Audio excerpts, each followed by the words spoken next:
my God, it's friends living well. We're just girls. We're just fucking girls. And I've never claimed to be anything but a stupid girl. We're just girls. Do I do one of my cheesy AI generated ones, like the cowgirl one? That was so good.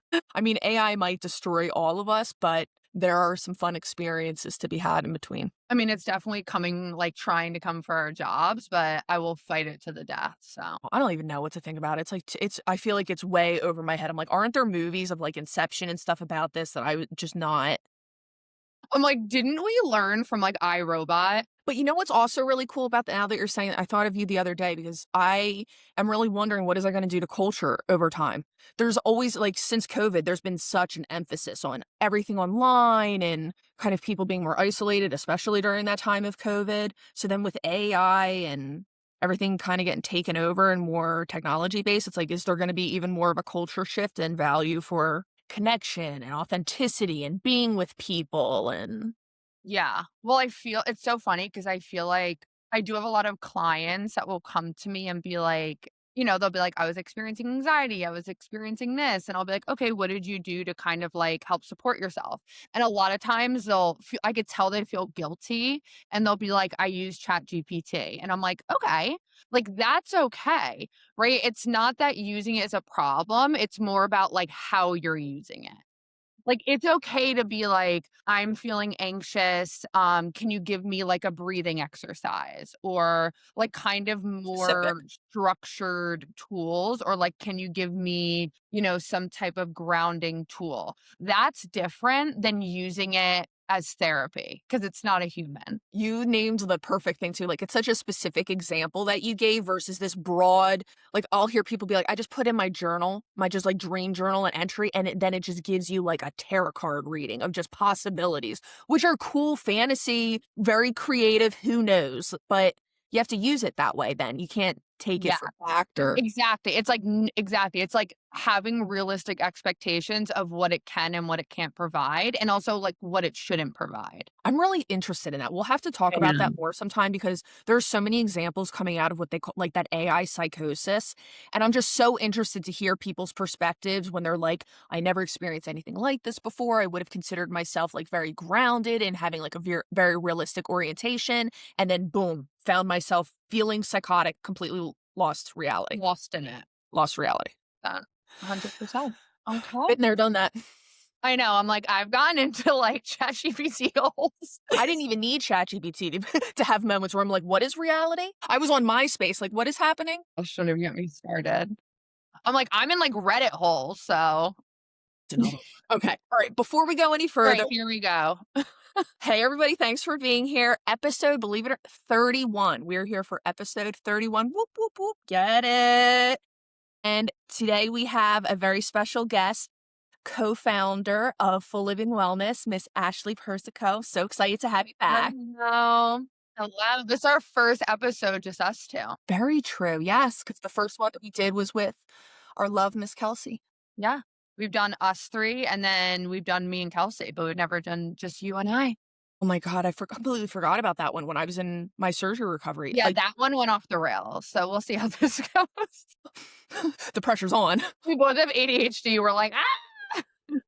Endless possibilities. Well, thank you again, everybody, for being here. A little disclaimer, this is just a casual conversation. This is not a replacement of therapy. It is just two people talking things out and exploring our own ideas, so don't take it too serious. But if you do end up needing help, absolutely visit us at our website, fulllivingwellness.com. It will be linked in the description, and we're just happy to have you here with us. Yay! Yeah. I'm excited. I know, right? We have some really good questions that we're going to go through. And the focus today is basically exploring how did we go into business? What is that like for us to go into business, especially because Ashleigh and I have a bit of a unique situation. We are partners in our business, and there's a lot of people that choose to go into private practice solo.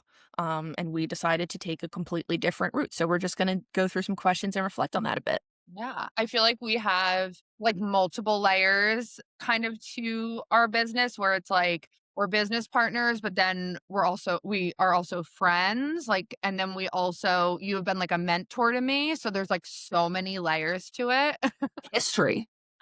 Yes. I mean, that's how long have we actually known each other? It always takes me a minute to go back I've and lived in Philly for 10 I think it's been like 8 years, 7 or 8 years. makes sense. That makes sense. Yeah, That adds up. Yeah. this time. And Yeah, so I'm much, excited to talk about it. yeah. Start of our careers, making dreams happen. Let's review a little bit. Yeah. All right. So question number one, how is being a business owner different from being a therapist in your experience? So I feel like the first thing is before starting Full Living Wellness, I had no experience running a business. So I feel like that's kind of the first thing is like it is a completely new skill set.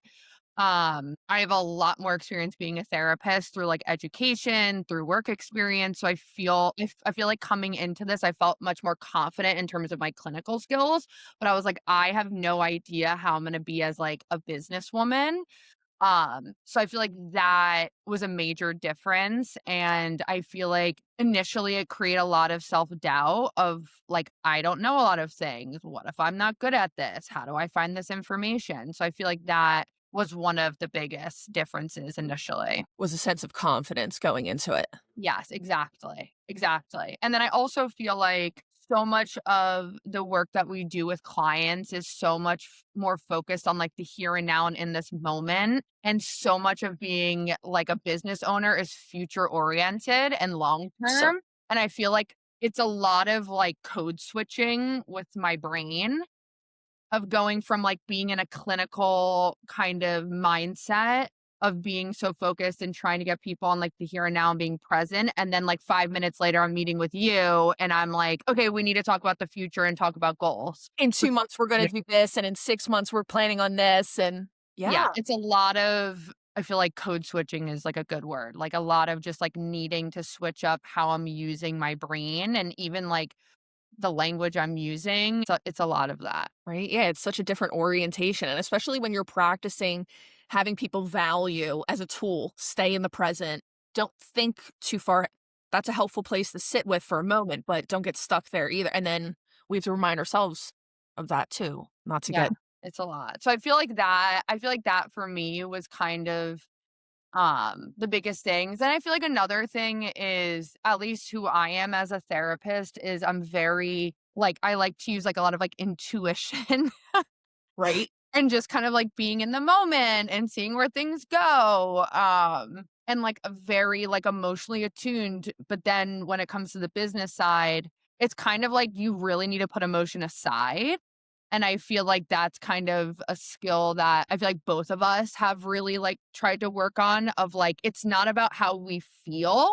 It's What do really you not mean? about us at all and how we feel, but like what's best for the business. And sometimes what's best for the business isn't what you feel emotionally. And I feel like that can be hard. Amen, sister. Took the words out of my mouth on that one. And that's yeah, that's how I feel. Yeah, that emotional regulation piece is a big one because yeah, we don't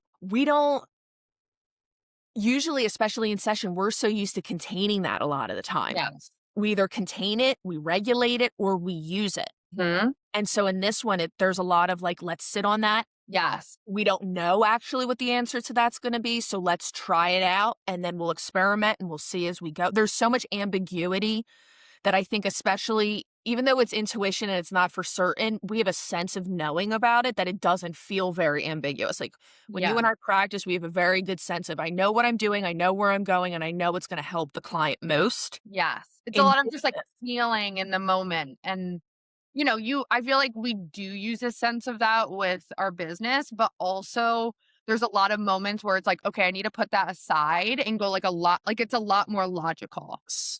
yeah, a lot more logical, and you can't plan everything out. You just have to see what the reality is. Neither one of us has been in this No, before. we're Or just, practice. we just jumped in and we were like, we're going to learn as we go. And I feel like that has also been like a new skill because it's scary. It creates a lot of anxiety of just like, what could this look like? It's so open ended. It's so uncertain.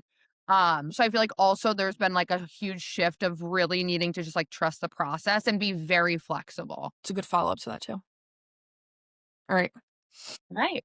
You got My me. gosh, we did. We recently hit 1 year of being in Full Living Wellness full time. What have you learned in the past year as a full-time business owner? Everything.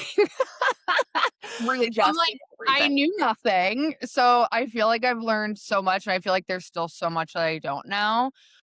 I feel like honestly, it's done, like, a lot of personal growth for me because I feel like, initially, there was I first of all, I always, like, wanted to maybe own my own business or kind of be my own boss in some way, but I feel like there was always a part of me that was like, "Yeah, but that'll never happen. Like, you don't know how to do that. Like, how do you even get there?" And I feel like actually being able to do this and having it work out so far has helped a lot with, like, my self-confidence. So I feel like that's a lesson that I've learned a lot is once again, just like trusting the process. And even though we don't know everything of how to do this, like we have a lot of resources, a lot of people. So I feel like that has been a huge thing.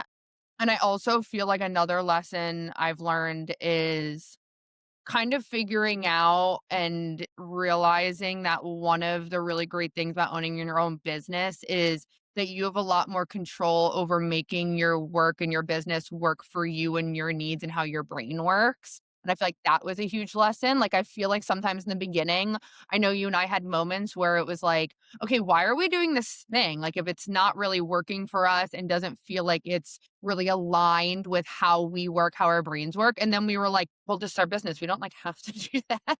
Follow that script. Yes. That is a really big freedom of this. You are creating Yeah, systems for yourself, so then we're creating systems that work best for us. exactly. So I feel like that was a big lesson. I also feel like another lesson, especially because we're friends. So I feel like a lot of people initially, like, they were like, you're gonna go into business with a friend. Like that feels like such a risk.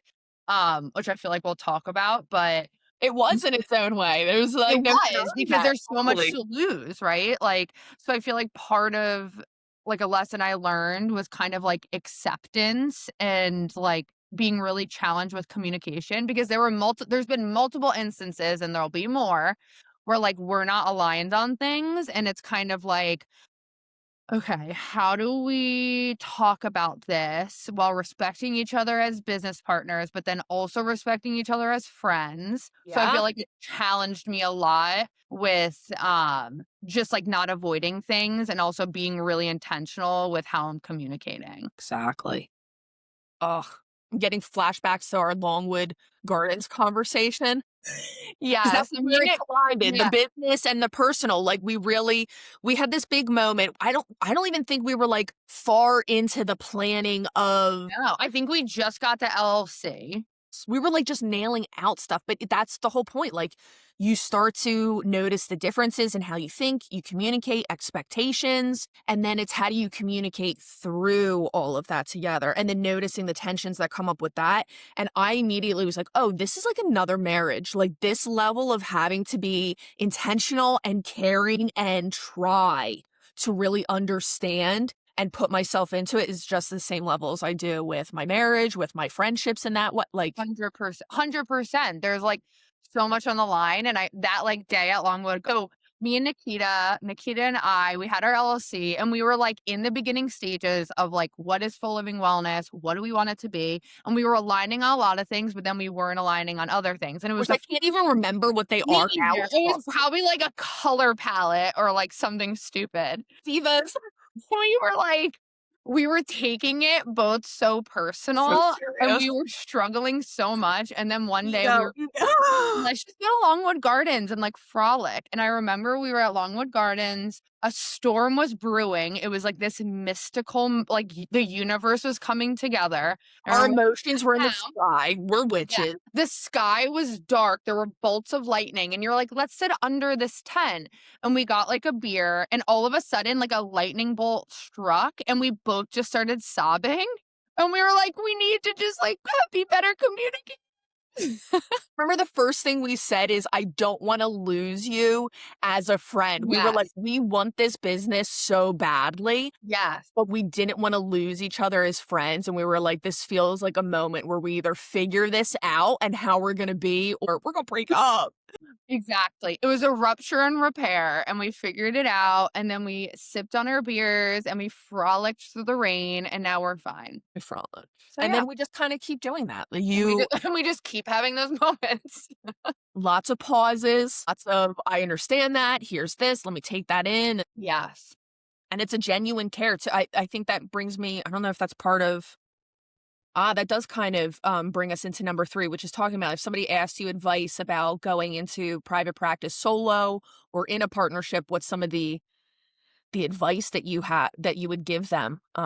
And in this, it feels like it's that emotional support. Like in those moments, as tough as that kind of communication is, the ruptures that can have, the repair that you have to go through, there's an emotional toll of doing this kind of work in general, but then adding a business role to it that I was like, I don't want to experience that alone. I want a partnership in this. I want to be really intentional about that and building this. And I mean, you and I from the start were like, we would joke about being like in our 80s, like gray little therapists and what that would be like what our business would be like, Yes. and the people that we would help and the legacy that we would leave behind as healers.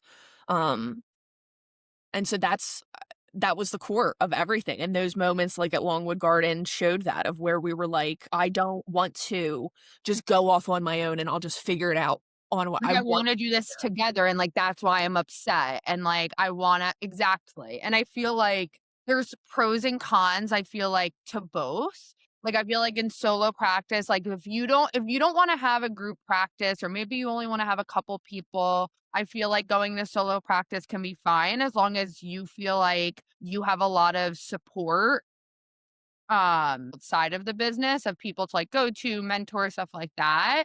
It Create does it. give you full control, and it's kind of like your own thing. But then a partnership, there's a lot of benefits of, like, we're constantly sharing responsibility. We kind of have, I feel like over this past year, really figured out, like, kind of our strengths and weaknesses and kind of our things to focus on, which I feel like has been really helpful. And it also adds like another layer of, okay, I have this idea. And then like there's always someone to kind of like proofread it and kind of have a second look and be like, okay, but like what about this or what about that? Which I feel like helps a lot. But I feel like there could also be a problem if you own a partnership with like the wrong person. Oh, can you imagine It could be the such a possibilities? disaster. Uh, Possibilities that could be, yeah. it could be such a mess. So I feel like if you are gonna go into a partnership, like you really need to be intentional with who that person is. Like I didn't just want to do this because you were my friend. I have a lot of friends who wouldn't go into business with. I feel like I was like, okay, we have so many of the same values and like beliefs in terms of who we are as clinicians. We have the same goals. Like, there's a lot of things that you're really great at that like I struggle with that I was like, okay, I feel like this could be really good for me. Um, Yeah, we are a little bit of a yin and a yang to one another, and yeah, that we're definitely like yin we're definitely yin and yang in like good ways where we kind of like pull each other out and we're able to kind of fill in areas where each of us struggle. Um, but I do feel like I said, like the core piece of like advice I would give is like really being intentional with who you choose. And at the end of the day, I always say this to people, like people are always like, "Oh, how is it like co-running a business?" I'm like, at the end of the day, it's a group project that never ends. never ends. And, like, to be honest, I was never great at group projects. We So, learn. I was also worried because I was like, "How am I gonna be working with somebody else?"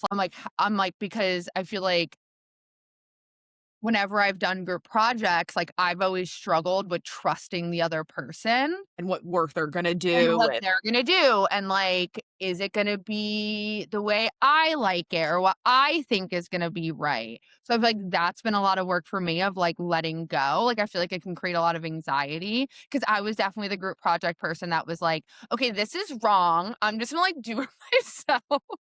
everybody just, like, steps back and they're like, "You do it then." Yeah, everyone's like, "Okay, fine." I was a kid that was like, "Deuces then." Exactly. I'm like, "We're gonna get 100, so just, like, let me do it." Sounds good. So I feel like that's the other advice is like also checking in with who you are in terms of like a partnership and like what might be challenging for you. We really, I never thought about it this way, but we really lucked out in that we have such a long history Yeah. together with one another too. Like we got to know one another as business owners in whole new ways, and especially in our skill set and how we work, how we communicate. But then as friends, we already knew each other in such deep, like, even when I Yes. think back to the past 10 years, there isn't a major life experience I have had that you haven't been a huge part of also. Yeah. So then to know that going in, I feel like that there's a lot of advantages in that of knowing your core. Like I know how much you care. I know your values are, like you said earlier, aligned and matching, and Yeah, this and is we where your trust heart each is. other and we like respect, like I feel like another thing is like really respecting each other. Like I feel like there's been obviously like we talked about, like there's moments where like we're not agreeing or we're kind of seeing things differently. And I feel like it's really helpful in those moments when you really respect the other person to just be like, okay, we have differences in how we see things, but I respect you and like I'm open to hearing what your thoughts are. Totally. Always, whenever there's something that you bring up that I'm like, oh, I like automatically, I'm like, I don't agree, or like, that doesn't make sense. I'm like, Ashley always sees things differently than I do. So, Hmm. like, what is it about this that just isn't coming to Yes. me initially? Or Yes. is Like, it why are you seeing it that way? Why am I seeing it that way? Where can both be kind of acknowledged? So yeah, it's honestly been kind of fun. And I feel like we've both kind of learned new things that we're like good at. And I feel like it's just been, I don't know, it's like fun. is fun. It is. It's like it's our like passion project. And I mean, we even just talked about this. I think our last founding mothers meeting talk about I think we opened that meeting and we were just like bawling, crying of like things in our personal life that we had just found out about and we were feeling so overwhelmed with. And I think that just means so much to have each other as witnesses, like in that personal lane, but then to have Full Living Wellness as this passion project that we pour our heart. Because I 100%. think we even said it. We were like, we can't control any of the stuff that's happening in our personal lives. Like we literally, but we can do this at Full Living and we can plan this event and we that No, we can do. so true. And I feel like that's another thing that's really nice because we know each other so well. We know each other's like partners, husbands so well, families, friends. I feel like something that is a really important value to us just like in general, and like we're the same way with our like the people that work for us, like our staff, is if you're having a bad moment and you're struggling, like we're very good at holding that space for each other and being like, okay, tag, I'm in. Like Gotcha. take a minute, I'll take over this. You Take panic in the what you canoe, need. Yes. I'll paddle for a while, and then Yeah. after a while, I'll panic and you'll Yes, like, paddle don't for a while. worry, I'm gonna, like, crash out soon, so then you'll be in. So I feel like that's a really like, we're really good at, like, sending a message to each other just like, "Hey, not having a great day, can you do this?" Even if it's something that, like, normally would be in my lane, it's like, "Hey, can you do this today?" And you're like, "Yeah, 100%." And we That's are also, I know Nikita brought up, we call ourselves the founding mothers. have we been saying that the whole time and maybe haven't No, even you just said it. You're like our founding mothers meeting. We one day were like, wait, we're just like the founding mothers. I think I like named it our first like owners meeting. So now it's named like the founding mothers meeting, and it's so funny. for everything. We need one day when we have merch, we're gonna put that on a t-shirt. Especially in this day and age that we're living in. We need some founding mothers, you know what I mean? Know what I'm saying? That's us. Ooh, we might have already touched on this, but what relationship skills do you think we have had to utilize in order to build Full Living Wellness and our relationship as founding mothers together? um Well, I feel like it's so funny because for me personally, like I am a really good communicator, but there are certain moments where I'm not. And I feel High like emotions, high. yes, that's something I've had to work on. Like when I start to feel like it's a moment where I need to create like a very clear boundary or be very specific with like what's not working for me or like set a clear expectation, I'm not good at that. That's where I start to get like frazzled. And that's like everything we do.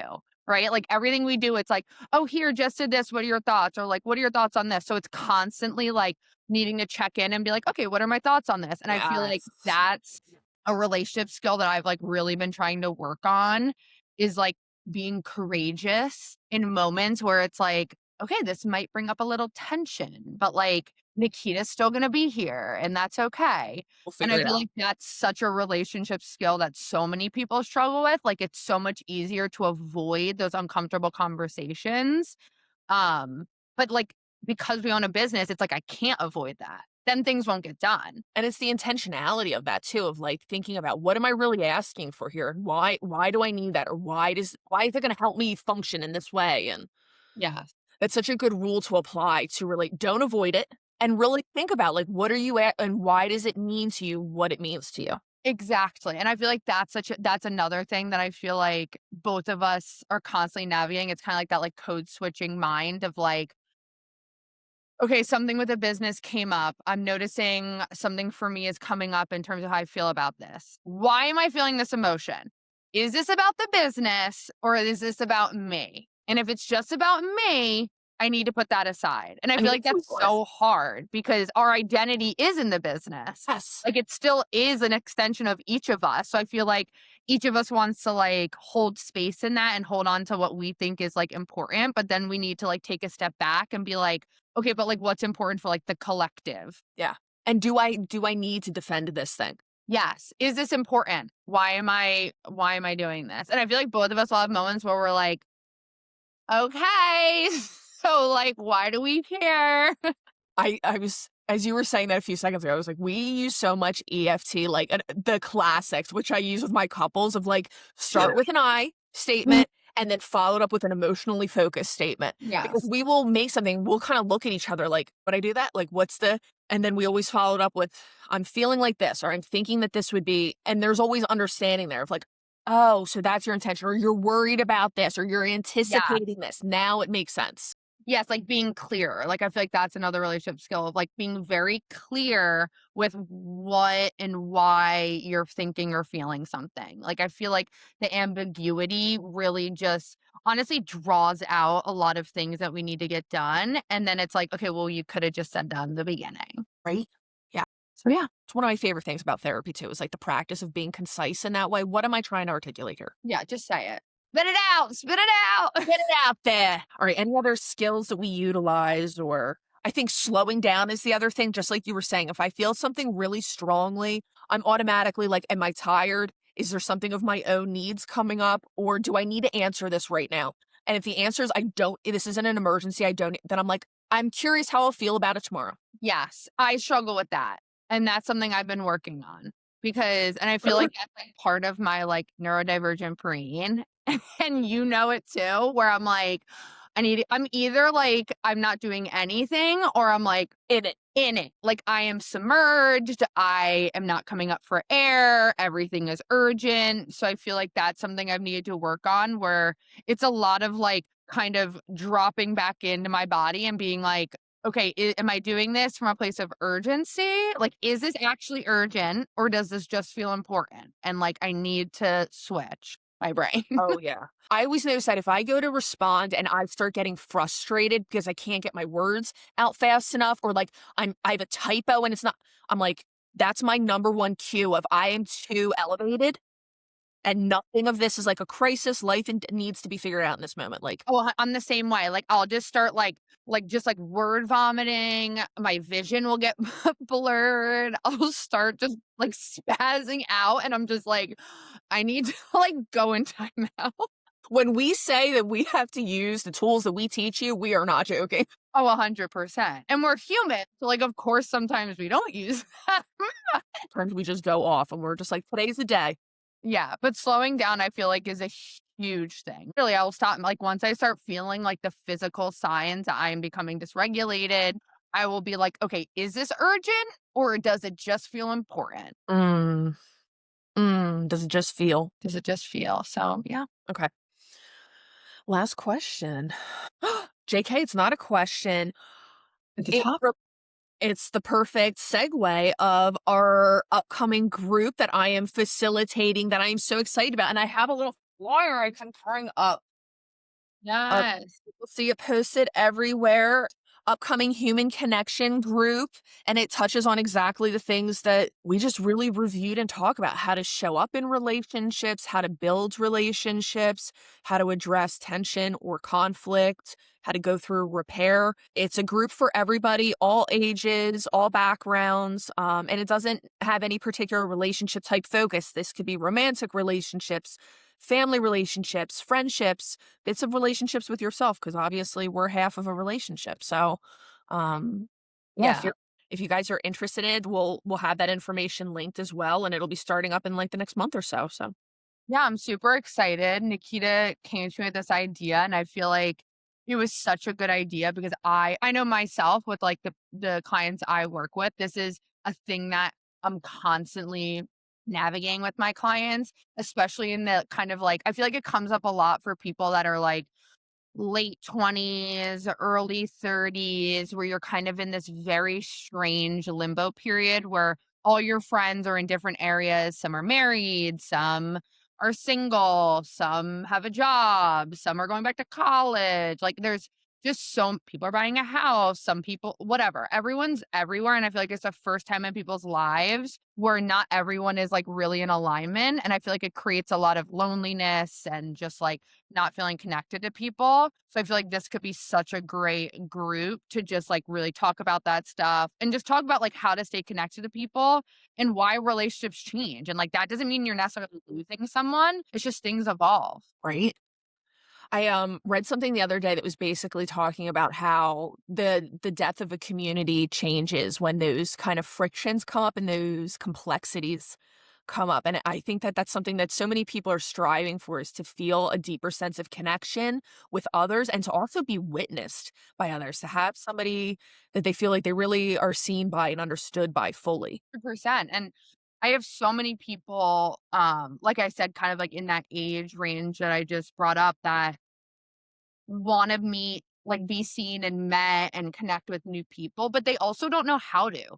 Like, how do I find these people? Where are these people? It's also so vulnerable. So I feel like it could be also a great group to like just meet other people that also want to connect. Right. Oh, yeah, and even as you say that, like, I'm thinking of so many people I work with where they'll notice patterns that they have of themselves, like, they're getting into their late 20s or their 30s, and they're like, "Okay, I'm starting to notice all of my friendships have ended, and they've all ended in this way," or, Mm. "Everybody I've dated is like this," or, "Everybody in my family handles things like this," and it raises that question, what do you wanna do with that? Do you wanna continue that? Do you wanna completely change it? And if so, into what? 100%. Yeah, exactly. And I feel like I'm so happy you're also adding like the family piece because I feel like that's another thing, especially as we get older. There's definitely a sense of like there can be some friction and challenges in those family relationships because you're starting to have more autonomy in your life. And you're starting to also become aware of like, what are the values, beliefs, narratives I have that are actually mine and what are like from my family. And that can bring up a lot of stuff. So I feel like that is a huge thing. So much. Yeah, we start to make choices for ourselves and our own identity, and it really puts things in the question. Like I've been meaning to look this up. I'm like just kind of curious about it from a cultural point of view of like where connection by relationships is defined in other ways. Because one thing that I'm noticing that a lot of my clients talk about, I've labeled it proximity relationships. I don't know if it's another thing and it's called something else in the world, but I call it proximity relationships, which is this idea of people thinking we're close because we spend Christmas every year together and we go to Uncle Charlie's house every New Year's. So that means we're close. Like we have these Like things that there's like physical, it's like very external. It's like external connection. checking the box. Like we did this thing together. I Yeah. went to your graduation. Yes. But then people will be like, but I don't feel safe with this person at all. Like if I was Yeah. struggling with this, I would not be going to this. Or they don't know me. Like I feel like they don't know who I truly am in my and I don't know who they are really. It's very surface. Very surface. And then how there's so much grief in that too. Like as we're saying that, if you're somebody that's so close to me, you've been in my life and I don't even know you. Yeah. It's like I thought this relationship was different than it actually is. Like when you kind of step back, you're kind of like, okay, this is actually a relationship where And I feel like this can happen a lot with I see this a lot with people that have friendships. I call them like nostalgia relationships where it's like we've been friends forever, but like and we're maybe just staying friends because of that reason and we see each other, we get brunch, we hang out, but it's like there's no depth there and I don't really feel connected to that And relationship. sometimes it even sucks. The I'm like, relationship sucks, and you're like, "What?" yes. Oh my gosh, this group's gonna be so fun. I'm like jealous. Maybe I'll pop in. Please do, because I know I'm really looking forward to it, and I think it's gonna help so many people and offer Yeah. the space to talk exactly about all of these things. I'll make a guest appearance. Heck yeah. Alright, well, we have, like, a few extra minutes, so I kinda wanna shift gears and talk about something we weren't exactly planning on it, if that's okay.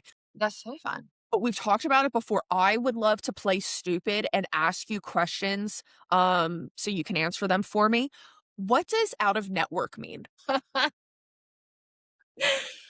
So, out of network okay, so we are a private practice that is out of network. So, what Yes. this means is we do not take insurance. We are not paneled with an insurance company. We are not on any insurance plans. We are actually not connected to insurance at all. Oh, they cannot bother us or ask us any questions. They We can have stay out of no exactly. We are not restricted by them. We do not align with any of their rules. We are simply a separate entity. So when someone comes to us and they want to work with us, we do not bill through their insurance. We just bill through their credit card, HSA, FSA, and that's it. So does that mean I can get no support at all from my insurance if I go to an out of network private practice? No, that does not mean that. Girl, tell me more.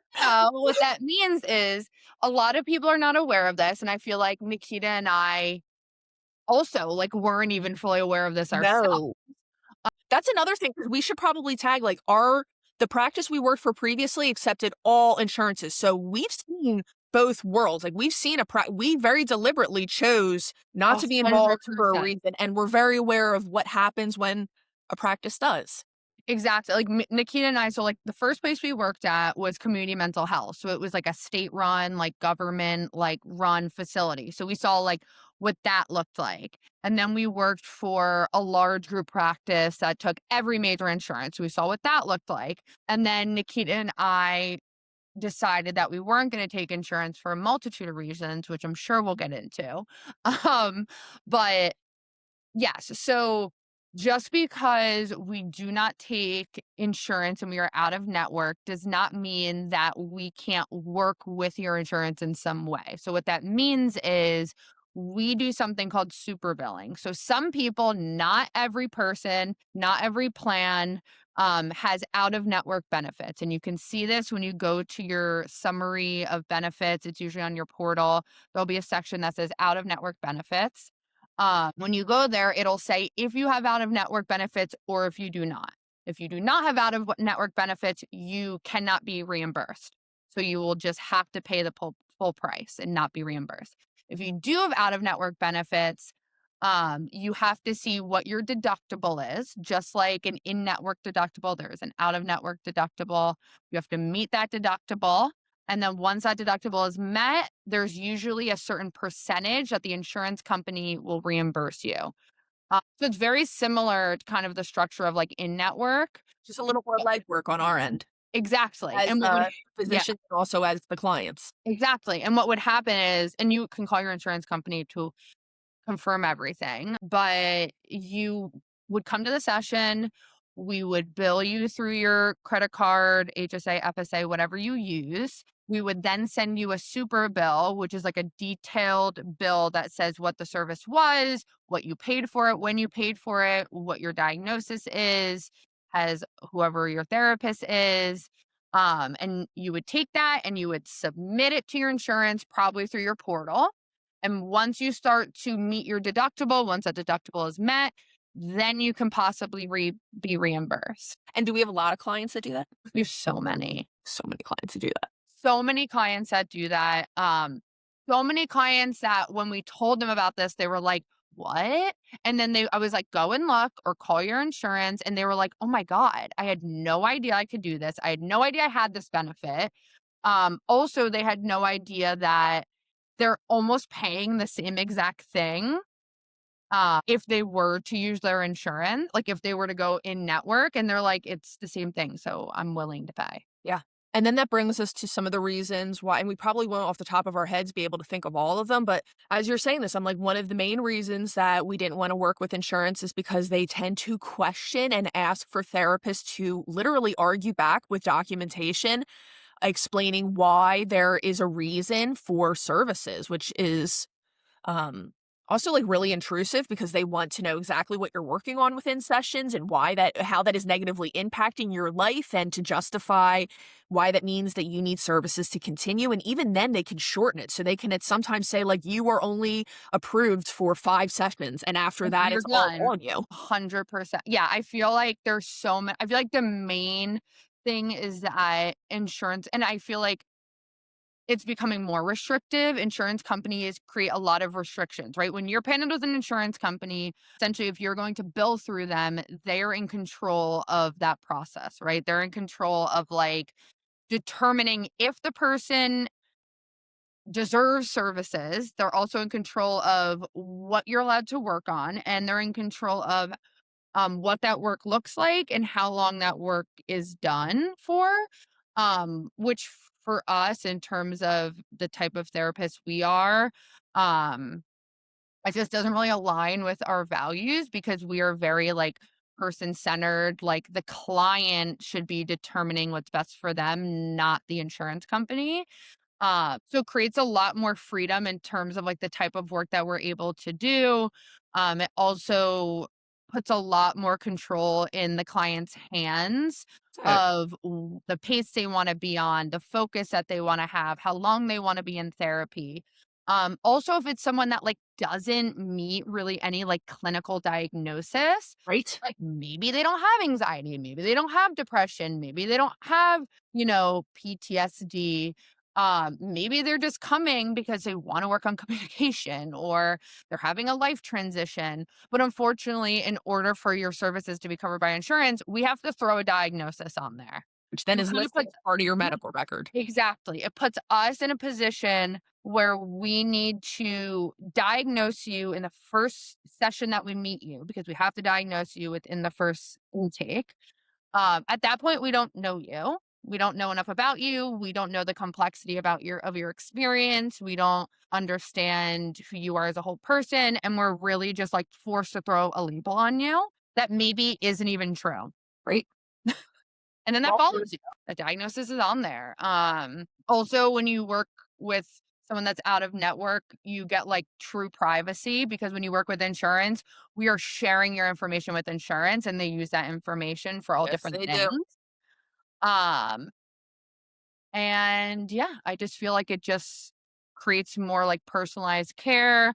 Also, there's no like being blindsided, but like, oh, actually, we're not covering this session, Yes. or actually, rate went up or the coverage changed. Like you always know what the rate is. And if we ever change our rates, we always give a couple of months notice. Absolutely. And we're just like, we're in the system just like all of you guys are. Like, we're struggling with our health coverage and all of that. And we needed to sit with our own values when we were establishing a business that was going to reflect that. And our hope in this is that by giving more control and autonomy to clients for them to choose what their services are like, that would reflect and be a mirror to insurance companies. I mean, we're only this small little practice, but we can only give an image of what we hope over time Yes. insurance companies continue to progress towards, because as we all know, what's happening right now is not working for people. 100%. 100%. And it was a risk, and it still is such a risk. And it was a really scary decision for Nikita and I, especially because we come from a community mental health background. Like we are so community oriented. We're very aware of like having access, like mental health access for Yes. people. So that's something that we were like, how do we do this? How do we continue to like stay aligned with those values as well?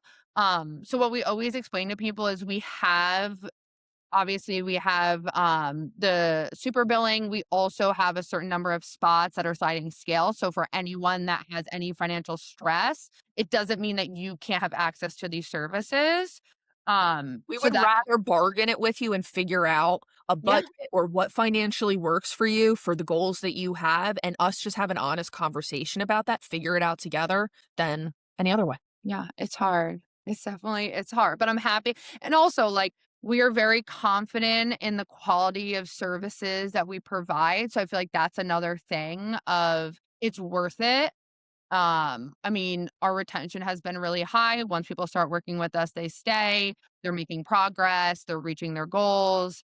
And I feel like at the end of the day, that's what's important to us. And if that means that not working with insurance companies gives us the ability to do that for our clients, then that's what we're going to do. Yeah. Show up as our best therapist selves, best healer selves. Right.